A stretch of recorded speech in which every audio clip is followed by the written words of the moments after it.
Halo, Assalamualaikum warahmatullahi wabarakatuh. Terima kasih untuk yang sudah datang ke channel aku. Kalau belum subscribe, tolong jangan lupa di subscribe, kemudian bunyikan lonceng, dan jangan lupa kasih like serta komentar biar aku makin semangat ya. Penantian dalam cinta, episode 48. Tidak bisa membahagiakan. Lukman dia memandang putranya yang duduk di depannya dengan menundukkan kepalanya. "Tadi kamu kesini mau ngapain?" tanya Lukman. "Aku butuh uang, Pak." Johan kembali mengutarakan tujuannya. "Apa karena kamu sekarang lagi butuh uang, makanya ingat rumah?" tanya Sabrina. "Aku selalu ingat sama mama dan papa. Aku selalu merindukan kalian. Aku selalu merindukan rumah ini. Tapi aku tidak bisa pulang ke sini karena neneknya Nina belum lama ini meninggal. Nina juga sekarang dalam kondisi hamil," jelas Johan. "Cinta sekali kamu sama dia. Bila tidak membutuhkan uang, kamu pasti tidak akan sampai ke sini ya. Ternyata kamu ingat sama kami orang tua kamu hanya karena kamu butuh. Mama yang melahirkan kamu, mama yang membesarkan kamu, mama juga yang sudah menyekolahkanmu. Tapi lihat apa yang kamu berikan untuk kami selaku orang tua kamu. Kamu lebih memilih wanita kelas rendah itu daripada orang tua kamu sendiri," omel Sabrina. Johan diam saat mendengar ucapan mamanya. Perkataan yang dikeluarkan oleh mamanya sungguh membuat dirinya tidak bisa menerima. "Berapa yang kamu butuhkan?" tanya Lukman. "Aku butuh uang untuk mengembalikan mobil taksi yang hilang. Tapi sepertinya aku tidak jadi meminta bantuan sama mama dan juga papa. Aku akan memilih untuk berada di dalam tahanan saja," jawab Johan yang sudah memutuskan untuk ditahan daripada mendengar perkataan kedua orang tuanya terhadap istrinya. "Kamu lihat Johan, selama ini kamu mencari pekerjaan ke sana ke sini. Bukankah tidak ada satupun perusahaan yang mau menerima kamu?" tanya Lukman. Johan menganggukkan kepalanya. "Aku tahu, semua itu pasti sudah papa yang atur." Johan tetap berusaha terlihat tenang di depan kedua orang tuanya tersebut. Lukman tertawa lepas mendengar ucapan putranya. "Kami bisa melakukan apapun untuk kamu. Selama ini, apa kamu tidak sadar bahwa kamu itu seperti seorang artis yang memerankan sebuah film?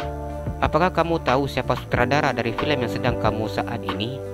Lukman bertanya dengan menepuk-nepuk dadanya. Wajah Johan merah seketika saat mendengar apa yang diucapkan oleh papanya. "Selama beberapa bulan ini, kami membiarkan kamu bermain-main dengan wanita itu. Kami sangat menyayangi kamu, sehingga kami mengikuti apa mau kamu dan membiarkan kamu bersenang-senang. Setiap hari, kamu membawa wanita itu berbelanja ke pasar. Kamu pulang ke rumah untuk makan siang dan membawa wanita itu jalan-jalan sore dengan taksi. Bukankah seperti itu yang selalu kamu lakukan? Kami melakukan itu agar kamu tidak menyalahkan kami. Kami ingin kamu merasa puas karena keinginan kamu. Kami turuti. Tapi tidak untuk sekarang," jelas Lukman.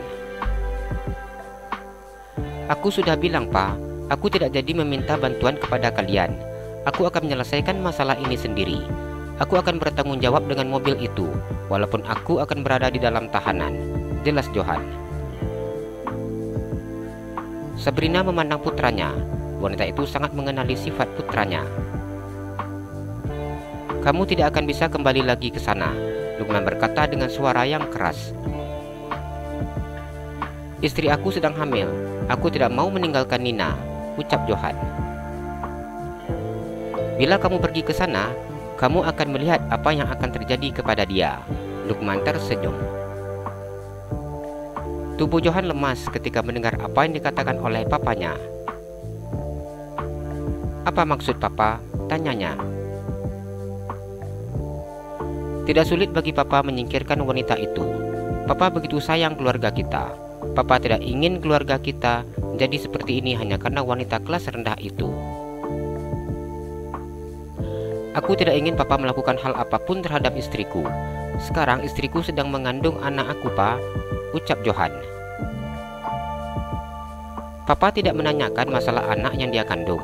Papa hanya mengatakan, kamu akan lihat seperti apa nanti bila kamu pulang ke sana. Dia akan berkumpul untuk neneknya, ucap Lukman. Kami sudah menyiapkan istri untuk kamu, dan kami sudah mempersiapkan pernikahan untuk kamu. Masalah mobil taksi yang hilang itu tidak usah dipikirkan. Papa akan mengurus semuanya. Sabrina tersenyum membujuk putranya. Aku lebih memilih mati daripada menuruti keinginan kalian. Aku tidak akan meninggalkan istriku, jelas Johan. Ia beranjak dari sofa yang sekarang didudukinya. Bila kamu mati, itu artinya dia akan melahirkan anak itu di dalam penjara. Lukman memandang putranya dengan marah. Ia merasakan seperti di bawah batu besar yang menghimpit pundaknya. Tubuhnya lemas seketika dengan kepala yang terasa begitu amat berat saat mendengar ucapan dari papanya. Ia tidak pernah menduga bahwa orang tuanya bisa berbuat sejauh ini. Tidak ada pilihan lain yang bisa kamu lakukan selain menikah dengan wanita pilihan kami, jelas Sabrina. Johan sudah tidak mampu lagi untuk berkata apa-apa. Ia hanya merasakan dadanya yang terasa amat sakit dan juga panas. Johan tidak bisa membayangkan bagaimana istrinya nanti. Mengapa kalian tidak punya hati? Ucapnya. Dari awal kami sudah mengatakan kami tidak setuju, tapi kamu sendiri tetap ingin menikah dengan dia tanpa mendengarkan apa yang kami minta, ucap Lukman. Johan begitu merasa bersalah dengan keputusannya menikahi Nina. Johan tidak menduga semuanya akan seperti ini. Bila dirinya tahu orang tuanya akan berbuat seperti ini, Johan pasti tidak akan menikah dengan Nina. Dirinya lebih memilih menahan rasa cintanya dalam-dalam. Istri aku lagi hamil. Mama tidak peduli dia hamil atau tidak.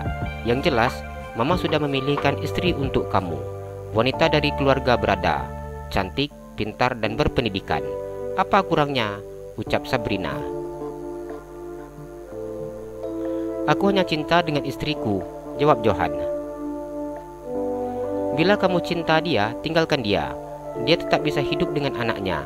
Dia masih bisa mencari laki-laki kaya lainnya. Kamu sudah membuktikan kesalahan yang kamu lakukan dengan menikahi dia. Kamu lihat apa hasilnya sekarang. Bila kamu memilih untuk kembali bersama dengan dia, kamu akan merasakan akibatnya seumur hidup kamu. Selamanya kamu tidak akan pernah lagi melihat dia, ucap Lukman. Cukup lama Johan terdiam mendengar apa yang diucapkan oleh papa dan juga mamanya. Aku malu menjadi anak kalian, ucapnya dengan sedih. Lukman begitu sangat emosi ketika mendengar apa yang dikatakan oleh putranya tersebut. Namun pria itu berusaha untuk menahan rasa emosinya ketika istrinya memegang tangannya dan menggelengkan kepalanya. Sekarang kamu boleh marah dengan kami, tapi nanti kamu akan merasa sangat bersyukur dengan apa yang telah kami berikan untuk kamu, ucap Sabrina. Johan diam tanpa berkata. Ia hanya menikmati rasa sakit di dadanya. Ia berusaha menahan rasa emosinya. Aku akan menuruti keinginan papa setelah Nina melahirkan. Aku akan meninggalkan istri aku, Johan berkata dengan suara bergetar. Ia hanya diam dengan menundukkan kepalanya. Kami tidak bisa memberi waktu untuk kamu. Kami tidak ingin menunggu dia sampai melahirkan, karena kami sudah menyiapkan hari pernikahanmu, jelas Lukman. Apa? Tanya Johan. Kami sudah mengatur semuanya untukmu. Sabrina tersenyum. Hanya dengan cara seperti ini, ia bisa membuat putranya menuruti apa kemauannya. Kamu tinggal menuruti semua yang sudah kami atur. Yang akan menjadi istri kamu pasti kenal. Dia Feni. Bukankah dia salah satu gadis yang kamu sukai saat SMA? Ucap Sabrina. Johan hanya diam. Saat ini yang terbayang olehnya hanya istrinya. Johan mengusap air matanya dengan telapak tangannya. Ia kemudian menganggukkan kepalanya. Suatu saat nanti, kalian akan merasakan akibat dari apa yang telah kalian lakukan terhadap istri dan anakku. Aku tidak pernah menyangka bahwa kalian adalah orang tua seperti ini. Kalian seperti manusia yang tidak memiliki hati dan perasaan. Harta dan status sosial sudah membuat hati kalian hilang. Jika boleh memilih, mati lebih terhormat untuk aku daripada seperti ini, Johan berkata dengan suara yang bergetar. Back to back selesai. Johan kembali meminum minuman di tangannya. Hatinya terasa begitu sangat sakit ketika mengingat apa yang telah dilakukan oleh kedua orang tuanya. Johan memegang dadanya yang terasa begitu sangat sesak dan sakit.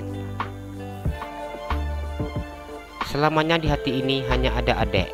Maafkan Mas ya dek, Mas tidak bisa berbuat apa-apa. Bagaimana kabar Nina sekarang? Apa anak kita sudah lahir? Apa dia perempuan atau laki-laki? Mas sungguh sangat rindu sayang, rindu sekali. Aku selalu yakin bisa memberikan dirimu kebahagiaan dengan menikah denganmu.